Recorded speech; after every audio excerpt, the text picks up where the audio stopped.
The Square Ball Podcast. Welcome to the show. Dan Moylan with you, along with Michael Normanson and Moscow White, Daniel Chapman, here on Propaganda, the show where we find out what's been said about Leeds, particularly in the context of the most recent game, which in this case is Everton. We do need to start the show with an apology, don't we? Do we? We do. And that's not an apology to Levi Solicitors, who, by the way, excellent company. Show is brought to you in association with them. Great bunch of lads and lasses. 10% discount on your legal fees at levisolicitors.co.uk/the square ball. I think you should probably apologise to them for making our product shoddier, Michael. Because they had the calendar on the wrong month. Finally. So we recorded the first half of Propaganda. It's September. You have bloody August on, and you're sat closest to that calendar.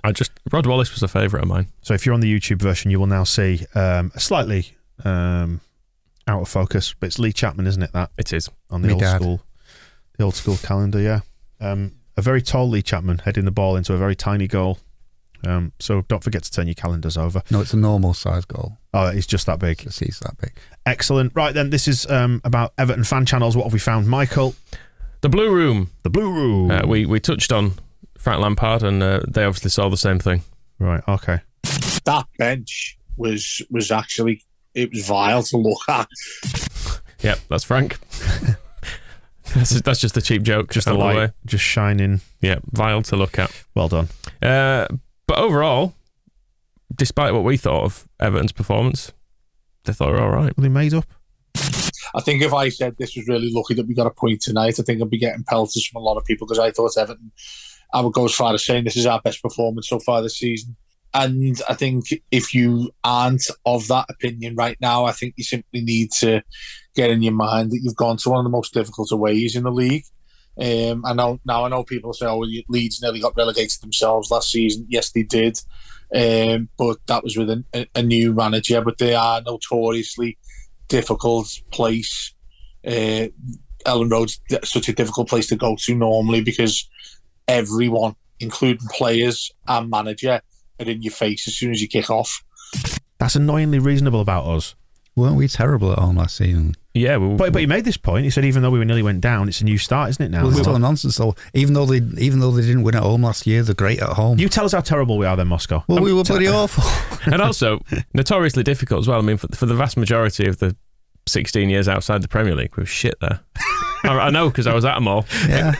We're crap. We lost 6-4 to Preston. We lost 5-0 to Blackpool. 7-3 to Nottingham Forest. 7-3 to Nottingham Forest. 5-1 to Watford. I can't remember what they all were. 4-0 to Bolton. Or was it 5-0 to Bolton? There was all sorts. There's so many shit games I've seen. I'm having flashbacks. But yeah, I mean, if that's their best performance of the season, what the fuck has the rest of it been like? Yeah, I mean, I can only imagine that they're excited about sort of the dogged effort to get a point as somehow is all, and that's what I was saying on the other show about what desperate situation when you compare them to Liverpool. Liverpool disappointed at beating Newcastle, needing a last-minute goal, but playing really well, not even up to their own usual standards. And then across the park, this lot going, "Oh, the time wasting was brilliant." Was so good now. Connor Cody's just like, he's so good at faking an injury. And the thing is, they're talking.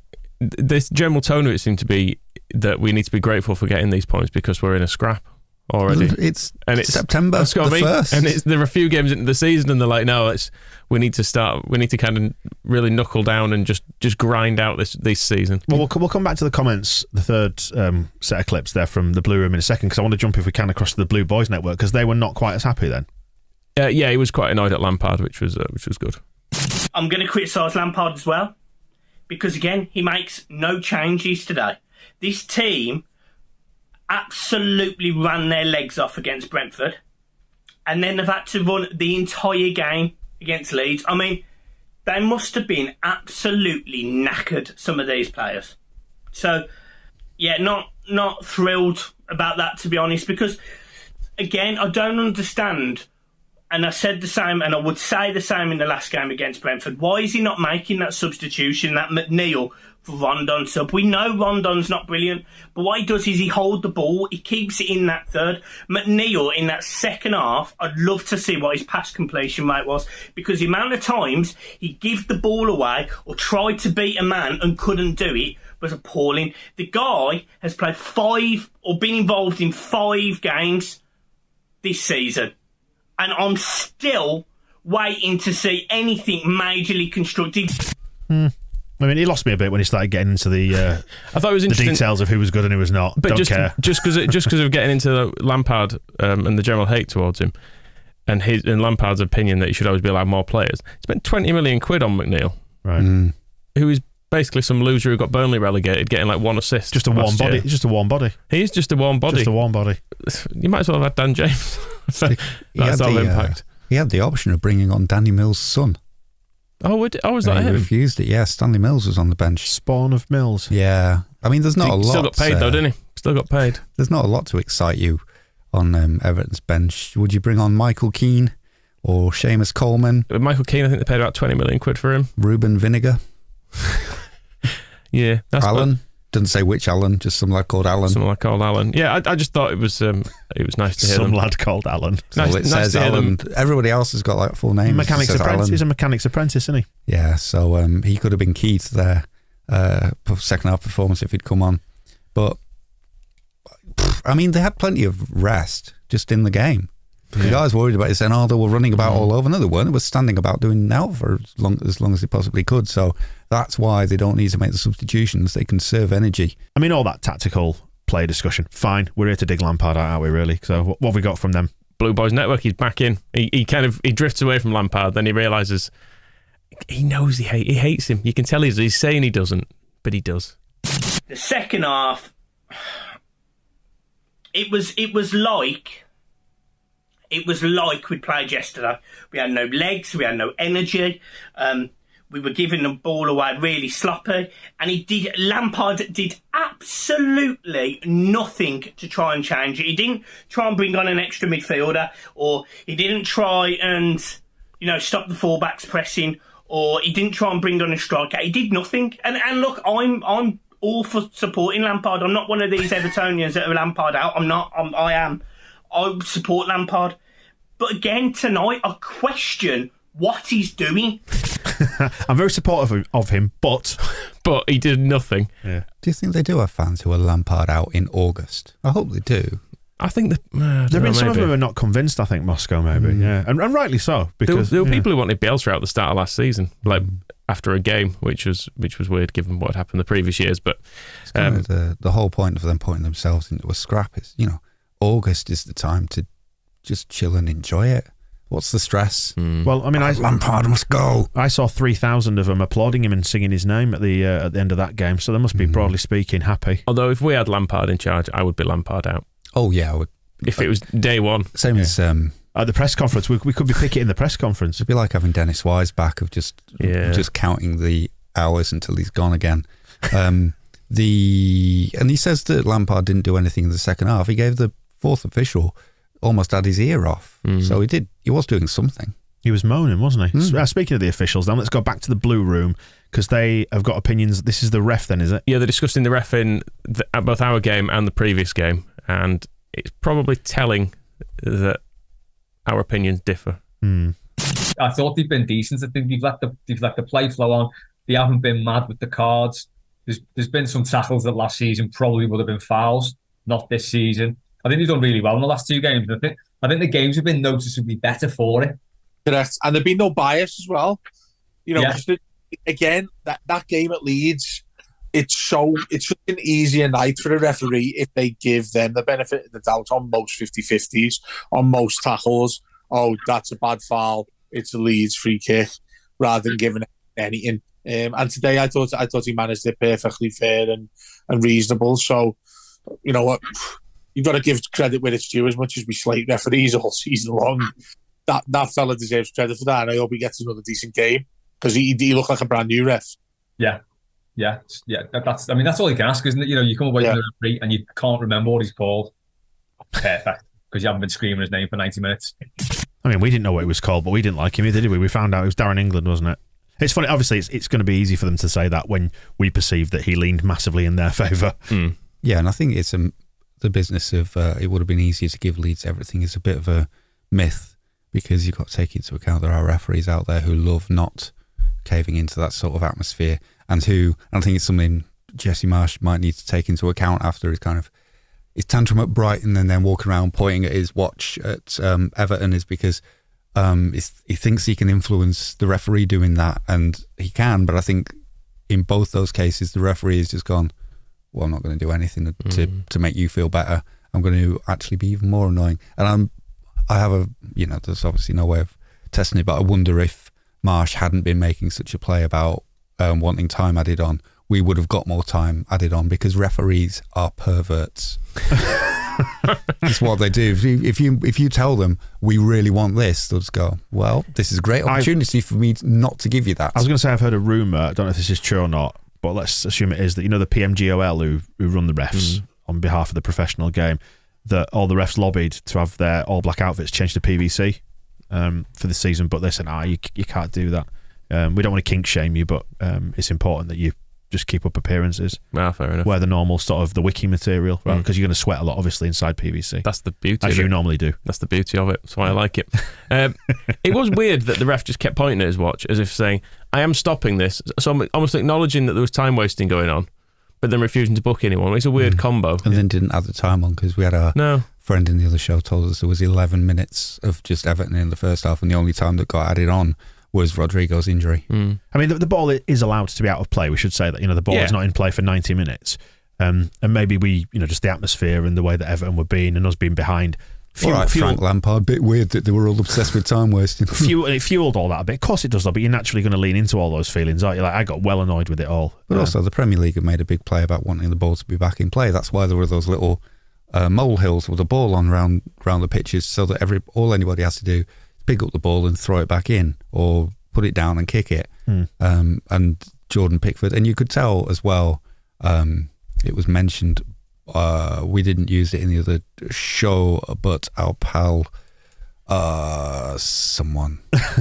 We'll insert your name in a second. Just tell us the point, Moscow. Somebody, I'll never find the name, but they pointed out the grins on all the Everton faces gave the game away. And if you're the referee and you're looking at the way Tom Davies was laughing at Meslier after he kicked him, and you're looking at the way Jordan Pickford is laughing when he's taking so long, and you're looking at Lampard on the bench who is grinning at Marsh with his arm in the air, you know what those players have set out to do, and then you just go, yeah, I think I'll let them crack on. And if it wasn't for that might be the referee's choice, but the referee should also remember that the Premier League wants fast-moving, exciting, ball-in-play games that it can broadcast to the rest of the world and make loads of money off. Whereas if you're a neutral watching that game, I was quite excited by it because it's Leeds versus Everton, and the atmosphere and the villainy all made it quite engaging. But if I was a neutral, I'm not watching that. I'm not renewing my DAZN subscription for another dose of that nonsense. It's like Bielsa always used to say, the referees have got the tools to deal with this, and if he books Pickford after half an hour, he just doesn't time waste for the rest of the game. Oh, he probably does, and then the ref doesn't have the bollocks to actually send him off for it, because sending someone off for double time wasting, it would be a bad look probably for a ref. It focuses the mind. You can still do it. It focuses the mind, doesn't it? In Pickford's mind, I mean. But it was Tom H, by the way, in the comments, who made that point. And just going back to the touchline antics, actually, Toffee TV have had their say on Jesse Marsh. You've got their manager making a bell end of himself with all the watch stuff. What a load of nonsense. Was it a load of nonsense? Well, I mean, we discussed it yes and no. The other show, wasn't it? It might have even been the match ball, where we were saying, like, everyone does it. Like, you see how Klopp tries to run the refs and influence them. I think he just screams at them and gets away with it, which is the mad thing. The thing with the watch stuff, Marsh is absolutely 100% in the right. But because it didn't work on the referee, he did end up looking like a bit of a bellend. If it had worked and the referee had suddenly started booking everybody and we'd had 10 minutes added on as we should do, you go like, good job, Jesse. But he's not quite. It was the same at Brighton when he welcomed the booking and the referee was just like, right, yeah, here's your yellow card. And then it's like, right, let's see if the referee's changed. And he hadn't. It needs to show a result, because if it doesn't show a result, it's like a Panenka being saved, isn't it? Like it's a good attempt, but if it doesn't come off, you end up just looking daft. And he needs to work out which referees he can do it with, and it could be if it's not He's not in Austria anymore. Maybe it's none. He's not. It's not Salzburg. He's not a club that wins the league every season. I mean, Leeds United notoriously loved by the authorities. Exactly, and that's the other thing is we do not get favours. We don't get Homer referees. How long did we go without a penalty in the 2010s? It was like 46 games. I was going to say it was nearly 50 games, wasn't it? Yeah, like we're already disfavoured. He might be better changing his tactic and trying to be really, really nice to them instead. Something, but kill him with kindness, Moscow. Yeah. Yeah, you've done a great job. Well done, well done. Well done for handling the hostile atmosphere today, mate. Ruffle his hair. He did in the Brighton job say good job after he got booked. Praise the Very sincere, wasn't it? Turned to the fourth official and went, good job, with a thumb up. Yeah. I mean, he just needs to accumulate data and research, doesn't he? So by being a twat to them all, you can find out which ones it works on and which ones it doesn't. Yeah, I don't mind him fighting our corner. It's just we need to see it working and not being kind of self-defeating. Right then, is that it for the Scousers? That'll do for them. That'll do. You don't need too much, do you? Should we move on to the wider world of propaganda, and who do we have? I've had a little focus on Chelsea's upset. Yeah, I mean, ultimately that's what this show is about. It's about picking out the people who are unhappy. It's revelling in the misery of others. It's a low form of entertainment, but that's why we're here. I'm unhappy with Chelsea. Why so? Losing to Southampton makes us look worse. I was dead pleased when we beat them. But doesn't it make our point against Southampton look good? Because we all thought that was throwing away points against a relegation rival, but it turns out they're good. If it ends up that the end of the season is we win the league from Southampton in second, I'll be happy with that. But at the moment, I'm just a little bit like... I mean, I'd even accept pipping them to a European place, to be honest. Let's stop making Chelsea look bad. Let's pretend that they're dead good and that our win was even better. So for a bit of variety, we've got someone new, Talking Blues. Yep. So when we were beating Chelsea, we had two examples of someone who just repeats the same thing over and over again. Well, we discussed two methods, didn't we? There were two methods. There was the repeat method where you just say it, and then there's a shouting method. Yeah. And Talking Blues. So you either say the same thing over and over and over again, or you just shout a lot. Can you combine the two? You can. Talking Blues does it in a Welsh accent too. Although if it's Talking Blues, I mean, repetition is important because it's all about, I woke up this morning and my dog was gone. Woke up this morning, my wife had gone. Yeah, 12 bars of it. Yeah, exactly. So same thing if you're a Huddersfield fan. I assume that's what this is about. Well, it's a good way to economise, isn't it? 2-1. Are you fucking serious? Are you fucking serious? Nah. Are you fucking serious? Are you fucking serious? What's happening to us? Oh. Fuck! I give up. I absolutely am done!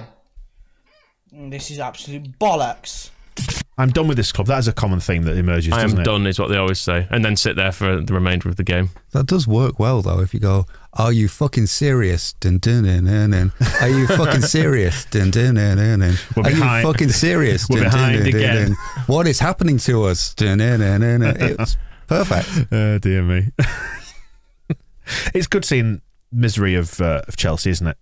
After so long of having the dice loaded in their favour, with all that stolen money from the Russian people. Yep. Please don't poison me. Beware of men with umbrellas. I mean, and they'll be fine because they've got somebody else who's coming in, chucking around a load of money. Tuchel will go. They'll get somebody else in. They signed the guy from the Talking Heads song, didn't they? Fa-fa-fa-fa-fa-fa-fa-na. Yeah, Alan Shearer doesn't do those jokes as well as I do. We welcome in our Generation Z audience with such pop culture references. The kids love Talking Heads. Yeah. You can only see them once, though, can't you? Once in a lifetime. Yeah, let's go back to Hot Piss then, shall we? Do you remember Hot Piss from the other week? Is that Hot Piss? Hutpers. Hutpers, yeah. HTPZ. Yeah, this is one. You need propaganda extra to really excavate the true meaning of the Hot Piss. Oh, was that over on Extra, was it? Yeah, okay. Yeah, we've had him before for Chelsea. He's the lad who's in his bedroom. He's got his bunk bed in the background. I think he's about 18. I want to know what HTPZ stands for. Hot Piss. It's well established, but his brother was coming in and bothering him during the Leeds game, and even though no one is bothering him, he's just got such a sulky teenager vibe, like he's just complaining to his mum all the time. It's lovely. Oh fucking hell! Surely, fuck off, man! I can't even. Oh my fucking god! Oh my fucking god! We're so shit. We are so shit. I needed a win today, and fuck off. Genuinely. Fuck all of you, you useless sacks of shit. You're useless. What the fuck is this team? We're so bad. We actually are. We're fucking dreadful. Oh my! Even fucking Man United didn't concede to Southampton.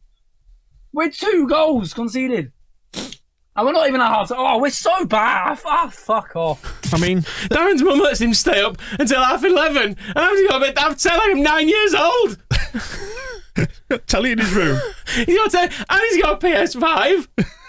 I'm gonna fucking look like an idiot. Just for the record, Chelsea are 9th. They're in the top half of the table, and it's only 5 games into the season. It's disastrous for them. They've lost 2 games. Do you want to hear from Rory Jennings being upset in a more general sense? Just a reminder, if you're wondering who Rory is the Chelsea simpleton he's built himself a successful platform.